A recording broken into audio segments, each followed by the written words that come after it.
कल लोकसभा में जब नारी शक्ति वंदन अधिनियम के लिए 131वें संविधान संशोधन बिल को 2/3 बहुमत नहीं मिला तो यह बिल पारित नहीं हो सका।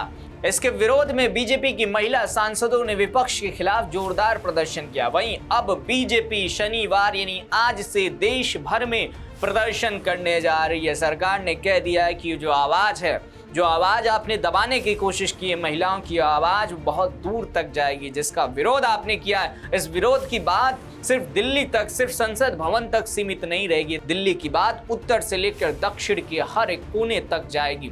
लेकिन यहाँ पर एक सवाल और है कि जब सरकार को पता था कि अगर विपक्ष का बहुमत इस बिल पर नहीं मिलेगा तो ये बिल गिर जाएगा, फिर ये जानने के बावजूद सरकार ये बिल लेकर क्यों आई? और साथ में एक और सवाल लोगों के जहन में आ रहा है कि इस बिल के गिरने के बाद अब सरकार आगे का क्या प्लान तैयार करेगी, सरकार का अगला प्लान क्या होगा। आज के इस वीडियो में हम यही जानने की कोशिश करेंगे कि आखिर सरकार का नेक्स्ट प्लान क्या है। दोस्तों, लोकसभा में शुक्रवार को नारी शक्ति वंदन अधिनियम के लिए संविधान संशोधन बिल पारित नहीं हो सका।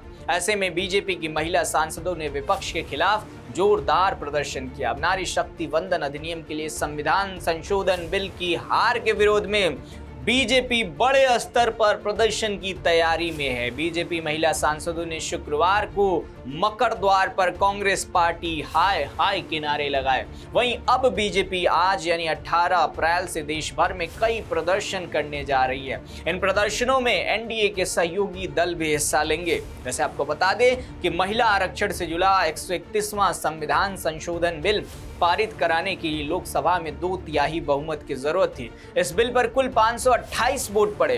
बिल पारित कराने के लिए सरकार को 352 वोट की जरूरत थी, लेकिन इसके पक्ष में 298 वोट ही पड़े। पूर्व बीजेपी अध्यक्ष जेपी नड्डा ने इस बिल के पारित न होने पर निशाना साधा। उन्होंने ये कहा कि लोकसभा में संविधान 131वां विधेयक 2026 का पारित नहीं होना Congress, TMC, DMK, Samajwadi party और इंडिया गठबंधन की महिला विरोधी मानसिकता को दिखाता है। जेपी नड्डा ने दावा किया कि नारी शक्ति का अपमान विपक्ष को बहुत भारी पड़ेगा। उन्होंने कहा यह आक्रोश अब रुकने वाला नहीं है। 2025 के लोकसभा चुनाव से लेकर हर छोटे बड़े चुनाव तक देश की बहनें अपने सपनों को रौंदने वालों को कड़ा सबक सिखाएंगी।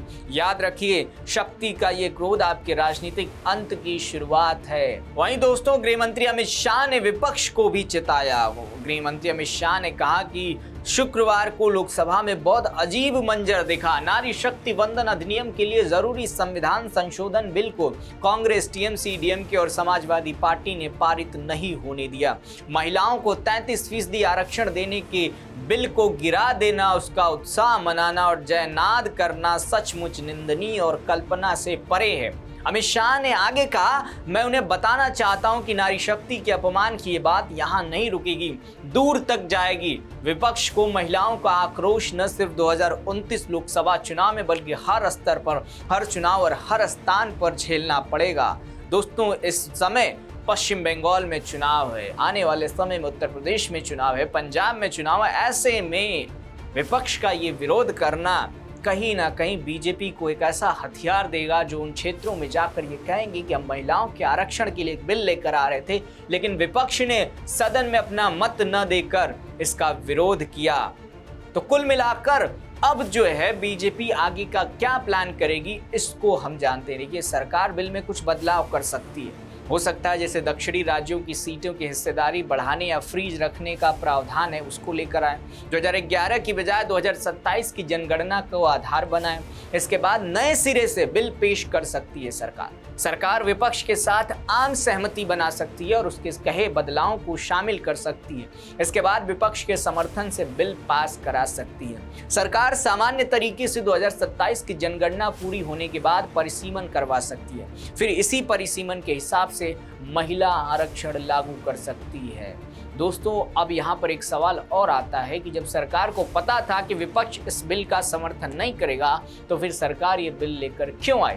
देखिए, क्या था, पहले विपक्ष ने इस बिल पर समर्थन जताया था और कहा था कि हम महिलाओं के आरक्षण का समर्थन करते हैं, लेकिन बाद में उन्होंने आरक्षण में कैटेगरी डिवाइड कर दी कि नहीं भैया, महिलाओं के लिए अलग से आरक्षण दीजिए, मुस्लिमों के लिए अलग से आरक्षण दीजिए और इसमें एससी, एसटी, ओबीसी जो भी वर्ग हैं इनको अलग से डिवाइड करिए। इस पर सरकार कहते हैं, सरकार की तरफ से कहा जाता है कि नहीं, ऐसा कोई प्रावधान नहीं है, हम ऐसा आरक्षण नहीं दे सकते हैं।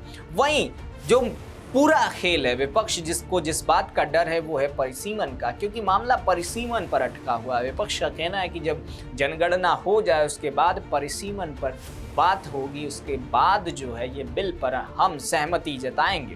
खैर, देखना यही है कि आगे अब सरकार क्या कदम उठाती है। ऐसी तमाम खबरों के लिए देखते रहिए राष्ट्रवाणी। नमस्कार।